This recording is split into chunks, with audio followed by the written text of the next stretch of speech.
안녕하세요. 생활불교의 도각입니다. 우리 불자님들 잘 계십니까? 오늘은 이 소통에 대해서 이야기해 볼까 합니다. 이 친한 사람일수록 서로가 이야기를 하다 보면은 참 더 친해져요.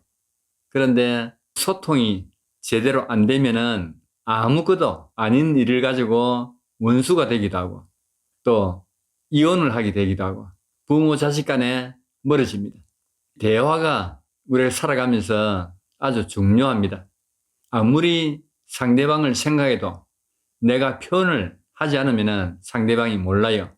일본에서는 부부지간에 사이가 끝으로는 괜찮듯 보이는데 속으로는 부부가 떨어져 있습니다. 그러니까 거리가 너무나 먼 당신으로 생각을 하고 있답니다. 그리고 아내는 참다가 나이가 지긋시대가 이제 정년퇴직을 하면은 퇴직금을 받으면은 이혼 소송을 딱 낸답니다.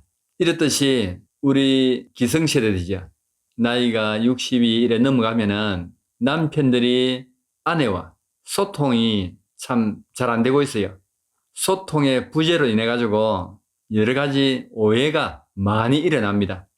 알고 보면은 아무것도 아닌데 오해가 일어나 가지고 이혼을 하게 되고 아주 극단적인 선택까지도 가는 경우가 있습니다.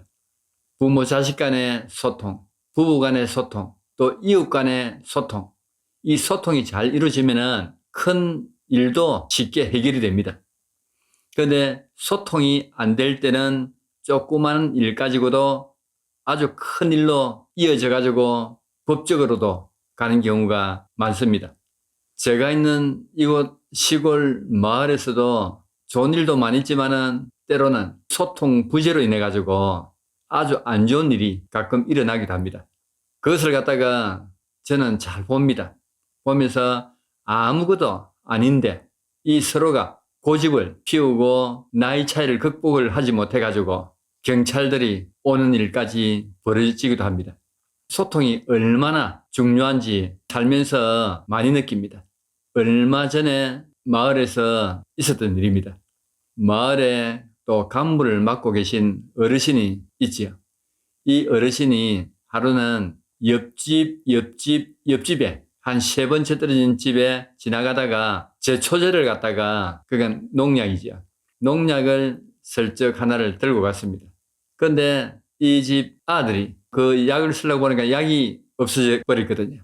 그래서 이상하다 분명히 뒀는데 누가 가지고 갔는가 싶어서 대문 앞에 세웠는데 그 차에 블랙박스를 확인을 해봤습니다. 그러니까 세 번째 떨어진 집에 자기 아버지 뻘 되는 사람이 들어와서 그 약을 가지고 가는 게 블랙박스에 찍혔어요. 그래서 찾아갔습니다. 찾아가서 왜 가지고 왔냐고 이제 물었죠. 그러니까 어르신이 딱 잡아뗐습니다. 잡아떼고 이제 옥신각신 하다가 그 어르신 아들이 또 개입을 했어요. 젊은 사람이 당신 아버지가 우리 집 와서 이 약을 가지고 가는 게 내가 확인이 다 됐다 해도 이 아들은 우리 아버지는 절대 그런 사람이 아니다. 생사람 잡지 마라. 이런 식으로 나왔습니다. 그러자 이 젊은 사람이 화가 나가지고 경찰에다가 절도로 신고를 해버렸어요. 그러자 경찰이 이제 신고 들어가니까 왔지요. 와가지고 마을에 절도 사건 때문에 경찰에 왔으니까 또 이웃집 사람 다 나오잖아요. 그러니까 이 어르신은 블랙박스 그 이제 칩을 갖다가 다 확인이 된 상태에서 경찰에 오니까 절도죄로 이제 되는 거죠. 그 창피함이 얼마나 컸겠습니까? 그 동네에서 아주 유지고 오래 살은 사람이 그 농약 하나 들고 가는 바람에 별거 아닌데 그냥 소통을 해가지고 이거 내가 어째 급하다 보니 약은 없고 내가 약을 좀 갖다 썼네 했으면 아무것도 아닌데 잡아뗀 데다가 그 집 아들까지도 우리 아버지는 절대 그런 사람이 아니다고 또 막 따지고 들었어요. 그러니까 이 사람이 화가 나서 블랙박스 칩을 경찰에다가 제시를 하고 절도로 신고를 해버렸어요. 그러니까 일어나지 않아야 될 일이 일어난 거죠. 그러자 이 어르신은 충격을 받았습니다. 그 아들뻘 되는 사람인데 고소가 당해가지고 경찰이 오고 있으니까 얼마나 창피를 했겠습니까? 그 농약 하면 그 며칠은 안 하는 것 때문에 그리고 충격을 받았는지 뇌졸중으로 쓰러졌습니다. 이 일이 작년 추석 전에 있었습니다. 그러자 바로 쓰러졌는데 119에 실려가서 병원에 갔습니다. 가지고 머리에 수술을 하고 있었는데 퇴원이 안 되고 계속 있다가 열흘 전에 돌아가 있습니다. 그것을 제가 봤을 때 소통 문제가 얼마나 중요한가를 참 느꼈습니다. 별거 아닌데 어르신 입장에서 얼마나 스트레스를 많이 받았겠습니까? 또 그러고 그 약을 하다가 가져간 것 같으면 어떻게 가져갔다고 신을 해버렸으면 아무것도 아닌데 그렇게 서로 고집을 피우면서 했는데 결국은 블랙박스 그 증거가 이제 제시를 하면서 일이 법적으로 갚은 거지. 그래서 그 집 아들도 창피하고 그래가지고 하여튼 일이 막 그래 마무리됐는데 이 소통이라는 게 우리가 살면서 속에 있는 말을 꿍 하면 오해를 받기 쉬워요. 서로가 마음에 오해받을 그런 일은 이야기를 해서 서로가 풀고 가면은 하는데 수월할 건데 자존심 때문에 말을 잘 안 합니다.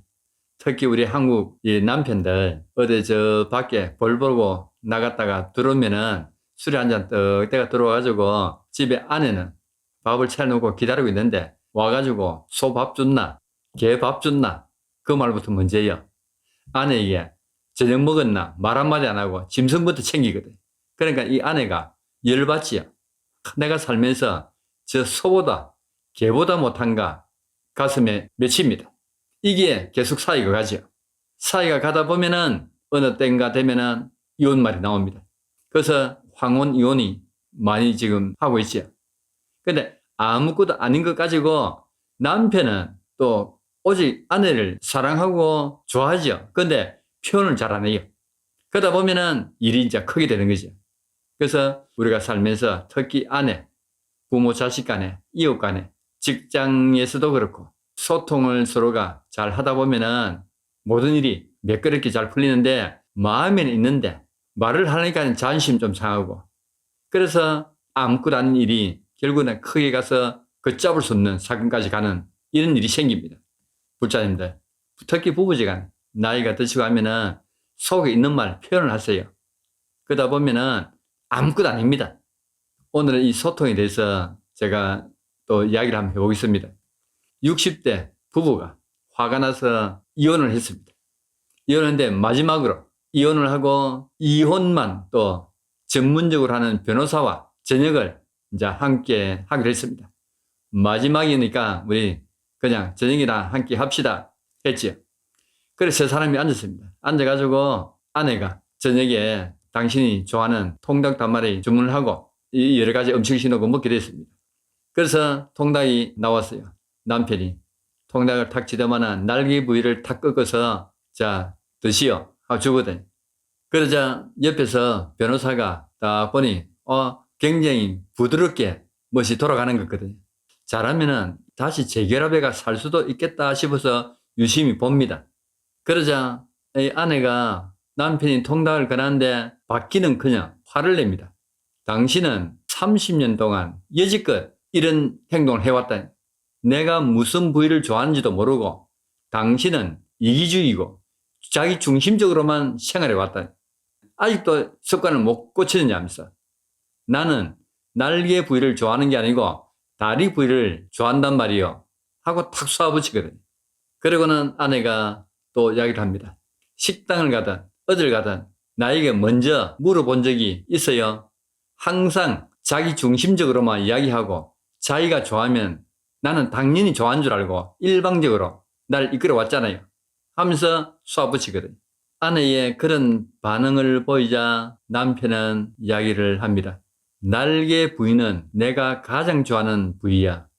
그러니까 내가 당신을 주는 거야.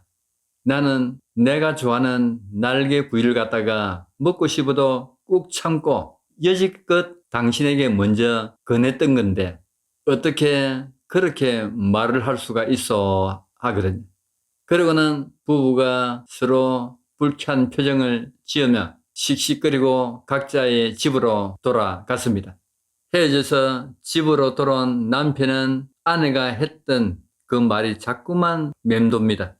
가만히 생각해보니 정말로 나는 아내에게 그 많은 음식과 또 통닭을 시켜 먹으면서도 아내에게 어떤 부위를 좋아하는지 한 번도 물어본 적이 없다는 것을 알았지요. 그저 내가 좋아하는 부위를 주면은 그 사람도 좋아하겠지 그 생각만 했답니다. 그리고 또 생각해보니 내가 좋아하는 부위를 떼서 아내에게 줬지만은 그때마다 아내는 시큰둥한 반응을 보였다는 생각이 들거든. 돌아보니 아내의 마음을 너무도 헤아리지 못했다는 생각이 들었습니다. 비록 이혼은 했지만은 나는 여전히 아내를 사랑한다는 마음이 들어서 비록 헤어졌지만은 그 섭섭한 마음을 좀 풀어주고 사과라도 해야 되겠다는 생각을 가집니다. 그렇게 생각한 남편은 전화기를 들죠. 그리고 아내에게 전화를 합니다. 핸드폰이 울려서 보니 남편 번호가 찍혔습니다. 아내는 받지 않았습니다. 조금 후에 다시 벨이 울립니다. 아내는 또다시 받지 않았습니다. 계속 울리는 전화 소리에 아내는 짜증이 났습니다. 전원을 꺼버립니다. 그리고는 시간이 흘렀습니다. 그 다음날 아내는 일찍 잠에서 깨었습니다. 깨어서 가만히 생각을 해봅니다. 그러고 보니 남편이 30년 동안 살면서 통닭을 시키면은 날개 부위를 가장 좋아한다는 사실을 내가 몰랐네. 이제서 그걸 알았다니 하고 멍하니 앉아 있습니다. 자기가 좋아하는 그 부위를 자기는 먹지 않고 나에게 먼저 권했는데 내가 짜증을 내고 뽀르퉁하게 화만 내서 얼마나 섭섭했을까 생각을 합니다. 그래도 그 영감이 표현을 하는 방법은 서툴지만은 나를 그렇게 생각을 해주었구나 하는 생각도 합니다. 아직 사랑하는 마음도 좀 남아있는데 더 늦기 전에 전화를 해서 사과라도 해서 마음을 좀 풀어줘야 되겠다는 생각이 듭니다. 아내, 할머니는 남편에게 전화를 합니다. 그러나 남편은 전화를 받지 않습니다. 하고 또 하고 여러 번 했지만은 전화를 받지 않았습니다. 왜 전화를 받지 않을까? 어제 아랫게 내가 전화를 안 받아서 화가 단단히 났을까? 그렇지도 않을 텐데 하고 궁금하게 생각합니다. 그리고는 한참이나 시간이 흘렀습니다. 벨이 울립니다. 번호를 보니 낯선 번호였습니다. 여보세요. 여기 병원인데요. 전 남편께서 돌아가셨습니다. 아내는 가슴이 철렁합니다.